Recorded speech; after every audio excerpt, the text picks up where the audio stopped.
Hello viewers, আসসালামু আলাইকুম। সবাই কেমন আছেন? আশা করি সবাই অনেক অনেক ভালো আছেন। আল্লাহর রহমতে আমিও ভালো আছি। আমি কল্পনা টাঙ্গাইল থেকে বলছি। আজকে আরেকটি নতুন ভিডিও নিয়ে আপনাদের সামনে হাজির হয়ে গেলাম। আশা করি আপনাদের ভিডিওটি ভালো লাগবে। ভালো লাগলে প্লিজ ভিডিওর শুরুতে একটা লাইক দিয়ে ভিডিওটি কন্টিনিউ করবেন।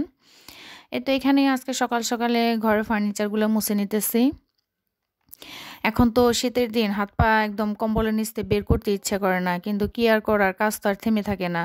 রান্নাবান্নাও যে রেগুলার করতে হবে, ঘরের কাজও টুকটাক করতেই হবে। দেখা যাচ্ছে আলসেমি করে আজ করবো না, কাল করবো না, পরশু করবে, এভাবে কাজ জমিয়ে রাখলে আরও ঘরবাড়ি নোংরা হয়ে যায় বেশি। তো কি আর করার, আজকে একটু হালকা রোদ উঠছে, ভাবছি যে আজকে ঘরের সবগুলো ফার্নিচার মুছে বিছানার চাদরটা চেঞ্জ করে ফেলবো। কারণ কয়েকদিন একদম সূর্যের আলো দেখাই যায়নি কুয়াশার কারণে। জানালা দরজা একদম বন্ধ করে শুধু কম্বলের নিচে থাকা। দেখা যাচ্ছে যে রান্না তো করতে হবে, পেট যেহেতু আছে, সেই জন্য রান্না করে আবার কম্বলের নিচে আসা। ঘরের কাজকর্ম আসলে কয়েকদিন যাবত ঠিক মতো করা হচ্ছে না, সেই জন্য আজকে রোদ উঠছে, ভাবছি আজকে সবগুলা ফার্নিচার মুছে বিছানার চাদরটা চেঞ্জ করে ফেলবো। আজকে কয়েকদিন পরে রোদ দেখে বেশ ভালো লাগলো। রোদ উঠলেই দেখা যাচ্ছে শীতের প্রকোপটা একটু কমে যায়, কাজকর্ম করতে সুবিধা হয়। আর যাদের ছোট বাচ্চা আছে তাদের তো রোদ না উঠলে খুবই কষ্ট, আর বৃদ্ধ লোক যাদের ঘরে আছে তাদেরও খুব কষ্ট। এর জন্য রোদ উঠলে সবার জন্য একটু ভালো। এতে দেখতে পাচ্ছেন আমার জানালাতে একদম খাটের উপরে মিষ্টি মিষ্টি রোদ এসে গেছে। সেই জন্য ভাবলাম যে ফার্নিচারগুলো আগে একটু মুছে নেই। এদিকে খালা আগের দিন যে কাপড় চোপড়গুলো বালতিতে রেখেছিল, এখন তো শীতের দিন, আজকে কাপড় ধুইছি মানে কালকে বালতি ভরে যাবে, এরকম অবস্থা। তো কেয়ার করার, ধুতে তো হবে। দেখা যায় কয়েকদিন রোদ উঠে না, এর জন্য কাপড় একটু বেশি জমে গেছিলো, বাচ্চা কাচ্চা আছে, এর জন্য খালা কাপড়গুলো ধুয়ে ছাদে দিয়ে আসছে। আমি এই ফাঁকে আবার বিছানার চাদরটা চেঞ্জ করে ফেলতেছি, ফার্নিচারগুলো মুছে রাখতেছি। এই চাদরটা আবার হয় 2 দিন পর আবার ধুতে দিব, কারণ যেহেতু আমি এক কাজ করাই, ঘুরে ফিরে কাজ করাইতে হয়। আজকে কাপড় ধুইছে, আজকে আর ঘর মুছবে না, এর জন্য আজকে বিছানাটা চাদর চেঞ্জ করে ফার্নিচারগুলো মুছে আমি নিজে ঘরটা ঝাড়ু দিয়ে ফেলবো। দেখা যাবে যে কালকে আবার খালা এসে ঘরটা মুছে দিবে। তারপরের দিন আবার দেখা যাবে এক বালতি কাপড় ধোয়াবো। এভাবে অদলে বদলে কাজ করাই।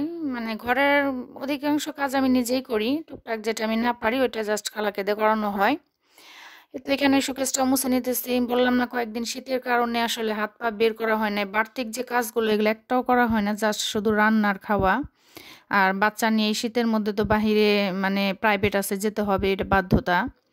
আমার মনে হয় যে বাহিরে যে যায়, আমি বাচ্চা নিয়ে যাই, এই শীত বাতাসের মধ্যে এই শীতটা যে আমার সাথে আমার বাসায় চলে আসে, এই শীতটা আর কোনোভাবেই দূর হয় না, এমন অবস্থা। শীতের সোয়েটার চাদর মুড়ে একদম কম্বলের ভিতরে থাকি, তারপরেও মনে হয় যে না, শীত লেগেই আছে। তার কারণ শীত তো বাহিরে থেকে আমার সাথে বাসায় চলে আসছে, সেই জন্য শীত দূর হয় না, খুবই কষ্টের মধ্যে আছি। তো কি আর করার, কিছুই করার নাই। আল্লাহ যেভাবে রাখে ওইভাবে শুকরিয়া আদায় করতে হবে। এখানে আমি শোকেসটাও মুছে নিলাম। আমার শোকেসটাও মোছা শেষ, ফার্নিচারগুলো মোছা শেষ, টেবিলটাও মুছে নিছি। আসলে সবগুলো আসলে ভিডিও করতে গেলে ভিডিও অনেক বড় হয়ে যায়, তখন দেখা যাবে ভাইয়ারা আপুর অনেক অধৈর্য হয়ে যাবে, তখন আর ভিডিওটা দেখবে না, হয়তো বা টুকটাক দিলেও কেটে ছেটে দেখবে, তাতে আরও ক্ষতি। কিছু কিছু আপুরা আছে, ভাইয়ারা আছে, তারা একটু ভালোবেসে দেখা যায় আমার ভিডিওটা দেখবে, কিছু সংখ্যক, সব না, কিছু সংখ্যক আপু ভাইয়েরা আছে, এরা একটু বড় হলেও দেখা যাবে ভালোবেসে আমার ভিডিওটা দেখে নেবে। কিন্তু সব আপু ভাইয়েরা তো আর ভালোবেসে ভিডিওটা দেখবে না, দেখা যাবে যে কেটে ছেটে দেখবে, তারও ক্ষতি হবে, কেউ কেউ দেখবেই না। সেজন্য 2 রুমের গুছানো, ডাইনিং টেবিল, এগুলো সবগুলো আসলে ভিডিও করা হয় নাই, জাস্ট একটা রুমটাই ভিডিও করলাম। দুপুরে আবার রান্নাবান্না আছে। পুরা বাসায় আজকে মোছামাছি করে পরিষ্কার করে নিচ্ছি। দেখেন কি সুন্দর, অনেক দিন পরে মিষ্টি মিষ্টি রোদ উঠছে। এদিকে মেয়ে আমার টিভি দেখতেছে, ছোট মেয়েটা। এখন আমি নাস্তা বানাবো। এই সকালবেলার এই মিষ্টি মিষ্টি রোদটা বেশ ভালো লাগে। যেদিন রোদ উঠে একদম সকালবেলা, দেখা যায় আমার ঘরের ভিতরে রোদ এসে যায়, বেশ ভালো লাগে। জানালাটা খুলে দিছি। আর যখন রোদ না উঠে তখন তো একদম কুয়াশা ঘেরা। কয়েকটা দিন তো খুবই কুয়াশা গেল, আল্লাহর রহমতে এখন মিষ্টি মিষ্টি রোদ উঠে গেছে। এখন সকালে নাস্তা বানাবো। বড় মেয়ে পাশের রুমে পড়তে বসছে, এর জন্য টিভির রুমটা গুছিয়ে দিলাম। এখন ছোট মেয়ে টিভি দেখবে, আর বড় মেয়ে পড়তেছে। বড় মেয়ের যেহেতু চূড়ান্ত মডেল টেস্ট পরীক্ষা শুরু হতে 1টা থেকে 4টা পর্যন্ত পরীক্ষা হয়, এর জন্য সকালে নাস্তা বানিয়ে দুপুরে রান্নাবান্না শেষ করে বড় মেয়েকে নিয়ে 1টার দিকে বের হই, 1:45টার দিকে, ওর 1টা থেকে পরীক্ষা। এখানে খালাকে দিয়ে আমি এর জন্য রুটি বানিয়ে রাখছি, কারণ আমি নিজে তো রুটি বানাইতে পারি না, সেজন্য খালাকে দিয়ে বানাই রাখছি যে সকালবেলা আসলে নাস্তা করা যায়।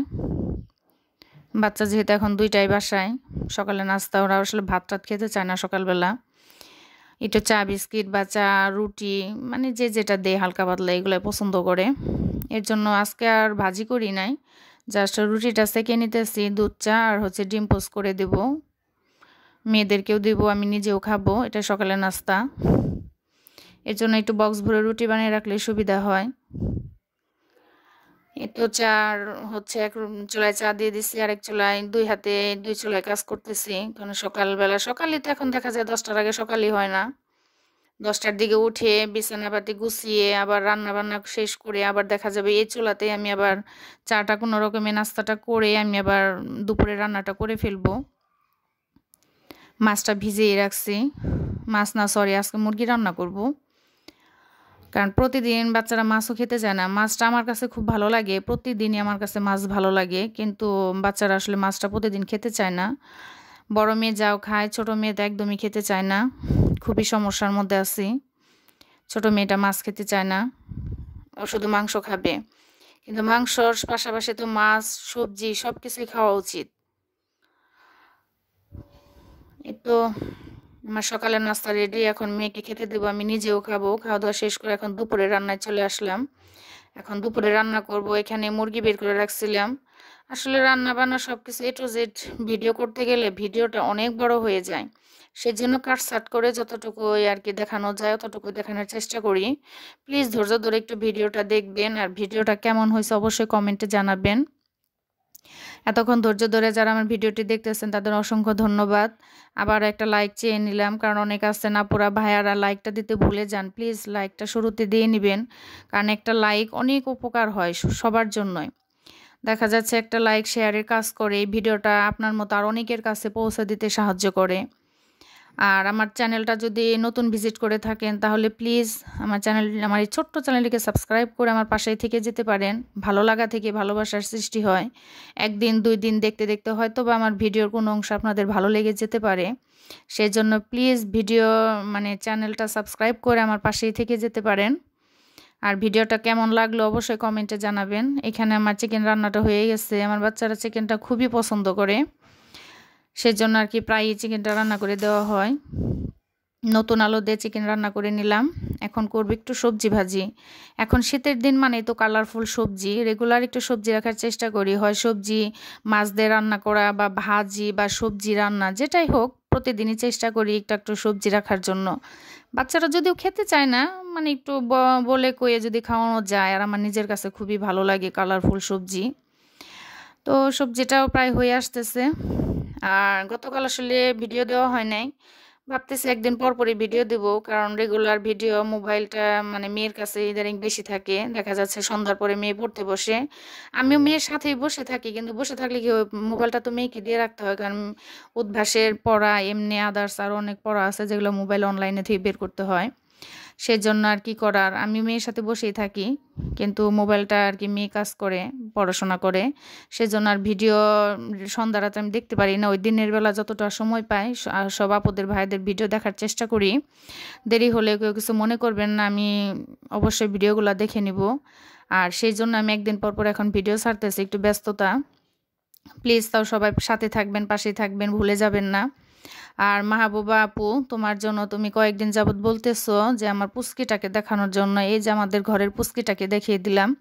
সে দেখো যে টেবিলে উঠাই দিছে, দেখে সে কি দুষ্টুগুলা করতেছে। সে আমাকে আদর করে দিল শুরুতে হাতে, আম্মু আদর আম্মু আদর, এভাবে সে জড়ায়ে ধরে গালে কপালে নাকে ঠোঁটে সব জায়গায় পাপা দিবে, আবার হাতে পাপা দিবে। দেখো সে কি অবস্থা করতেছে। শীতের দিন তো আসলে বাবুটা উঠতে উঠতে বেলা 12টা বেজে যায়, আবার দুপুর পরে বাবুকে শোয়ানো হয়, উঠতে উঠতে মাগরিবের পরে উঠে, আর মাগরিবের পরে তো দেখা যাচ্ছে আমার দুই মেয়ে পড়তে বসে, সেজন্য বাবুটাকে ওর আম্মু আর কি পাশের রুমে রাখে, বেশি আসতে দেওয়া হয় না।